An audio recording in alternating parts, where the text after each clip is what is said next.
Good day, everyone, here at the Success School. I'm Christopher Inju doing another career video. This time we're going to sort of do entrepreneurs, startups, and pivots within that industry.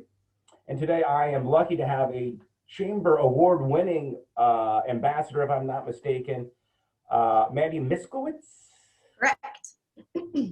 who is kind enough to join us. Mande, do you give a little bit a sense of what you're doing now?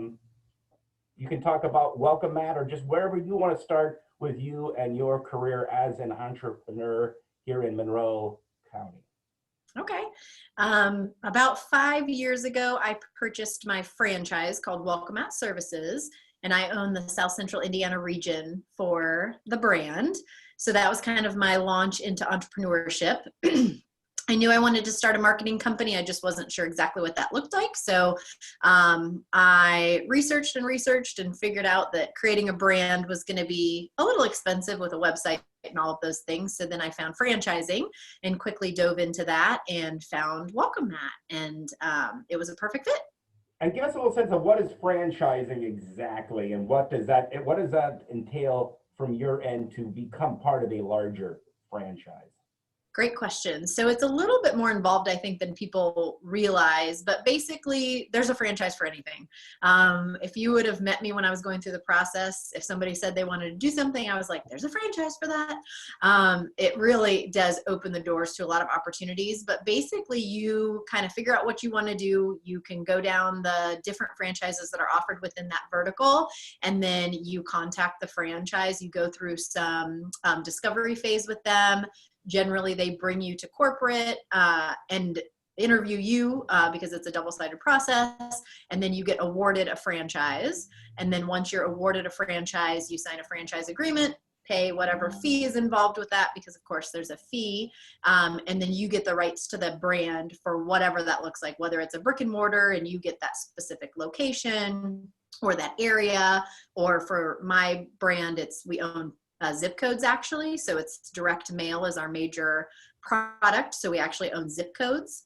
And then, obviously it runs the gamut as far as what that looks like for the franchisor, but basically you're just buying the rights to that brand and then paying royalties every month for using their brand and their resources and their corporate team. So when you were doing research, Mande, on these franchises that you might be a part of, what are some of the things you learned? Like, there were franchises obviously you didn't choose. What were some of that criteria? So one of my biggest things was I wanted to not be in a huge franchise, because of course there's ones with thousands and thousands of franchisees, which is great. That means it's super established and probably a really strong brand to buy, but a lot of that comes with brick and mortar locations, which was something I did not want. I did not want employees if I didn't want them or need them. I wanted to kind of be a solo operation, and I didn't want the overhead of a brick and mortar. So with my brand, we didn't have to have a location. We didn't have to have an office. Your home office was plenty, because your job is to be out and about, cold calling and getting new clients. So, but it was really important to me that the franchisor was strong and also personable, if that makes sense. So one of the things that I first asked the CEO when I spoke to him was, I'm super excited about being a franchisee, but I also want to know if you're willing to accept ideas from us. Like, if I want to be a part of the greater good and offer ideas that could potentially impact the entire franchise system, are you open to that? Is that something that you're willing to do? And luckily the answer was yes. So that's come to fruition in a few different ways within the franchise, but that was really important to me. It was really important that there was a personable CEO, that it was run pretty small at this point, and that I could have an impact for other Z's if the opportunity arose. So you started your own franchise on the Welcomemat. What did you learn along the way, and how long has this journey lasted? I mean, how long? Yeah. So I'm 5 years in at this point. The biggest thing I think with franchising is people kind of think, I'm going to buy this and then it's going to kind of be turnkey and you don't have to do much. You're kind of buying your business, which is not at all true.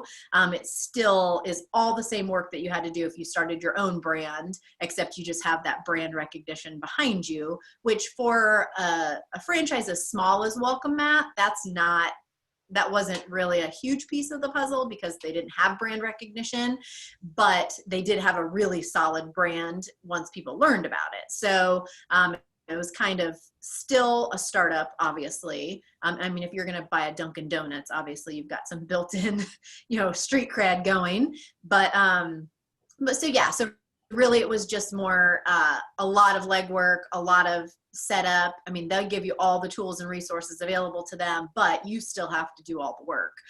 So I think that's kind of a misconception that people think I'm just going to buy a franchise and it's going to be simple and easy, and but there's still all the same legwork that goes into it. You still have a marketing budget that you've got to put forth.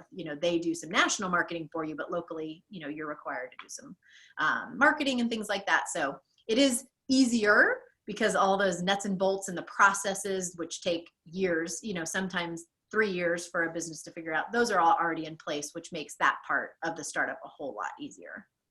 But it still took time. What was the length of time to say, and let's not even count the research. You've chosen Welcomemat. Here is where you started, like you're putting your application, and then how long did that take to then for you to sort of, your business is up and running and you're marketing it from that day one?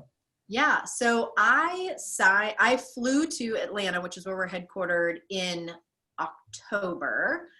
And then I signed my franchise agreement. I was awarded a franchise and signed my agreement in November. And then I chose to wait until February because you do an in-person training that's 7 or 5 days. So I chose to wait until February just because I didn't think starting a marketing business around Christmas was the best idea. Rightfully so, which I have learned later on. Nobody wants to market in November and December when their sales are up and they don't need customers because they're coming in naturally. So then February, I went down and trained. And I mean, really, once you get trained, they pretty much expect that you get home on a Friday, Monday morning, you're out, doing what they taught you to do. So pretty quick turnaround.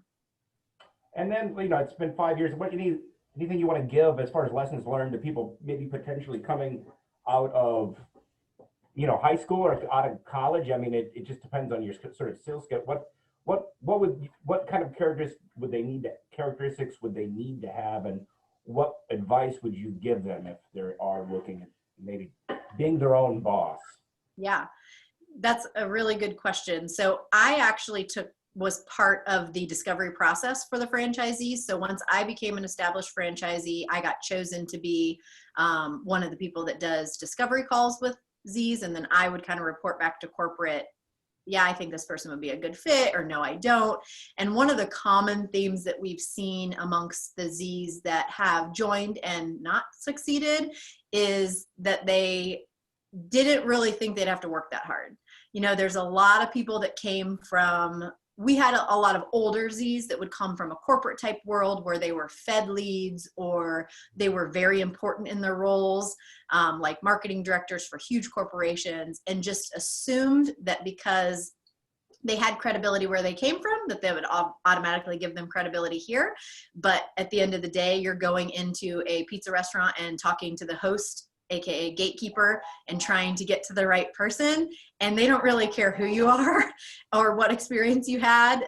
You're still just this random salesperson trying to get to the owner, and their job is to not let you. So there was, I think, coming out and getting into franchising younger is actually a benefit because you're fresh and you don't have all these ideals of, how people should be respecting you or what that looks like because you have built a reputation somewhere else. So it was really interesting to watch those people really struggle with this role because it does take just boots on the ground. You just got to have that determination to get out there and be okay with being told no 15 times in a row to maybe get to the correct person one time. One of my favorite stories is one of my longest customers at this point. It took me a year to get to them. I mean, literally a year of trying to get around the gatekeepers, get to the owner. And once I got to him, it was a one meeting close. I mean, he loved it, bought into it, and still a customer to this day. But it took a year to get to him. So there's got to be perseverance. You've got to grow a little bit of a tough skin. But then also what I find with younger people is they think that that maybe they should just get there quickly. You know, like there shouldn't be roadblocks along the way. So it takes a little bit of maturity to know that it might take me a year, you know, it might take me a year to get to that person. So there's a mixture of perseverance, you know, like self-respect, self-worth, that you're okay with being told no, but then also, you know, realizing like, okay, the timing might just not be right. Let's move on. So you've got to have a little bit of that high level thinking and a little bit in the weeds. Perseverance and enthusiasm, I think, hard work. I think that's, Yep. Check your ego at the door. Exactly. Yeah. And I think that's the other common misconception, is that when you own your own business, it's going to be easier. And that is exactly the opposite. You will never work harder than when you're working for yourself. And that's, you know, a way you're going to succeed, but also you'll work a lot less harder, generally speaking, going to a 9-to-5 and getting that paycheck every single week, no matter what your performance was. I mean, obviously if you're in sales and you've got a commission that you're leaning on, that's a little different, but I would say 9 out of 10 entrepreneurs that you talk to would say it would be a whole lot easier and I'd make a whole lot more money if I went and, you know, worked a 9-to-5, but that's just not how a lot of entrepreneurs are wired. Yeah, well, and it's one of those things where, yeah, you're your own boss, but there's no one pushing you either. You're pushing you got to be self-motivated. Yeah. And that's the one good thing also about franchising is you're not on an island by yourself. Yeah, like that's true.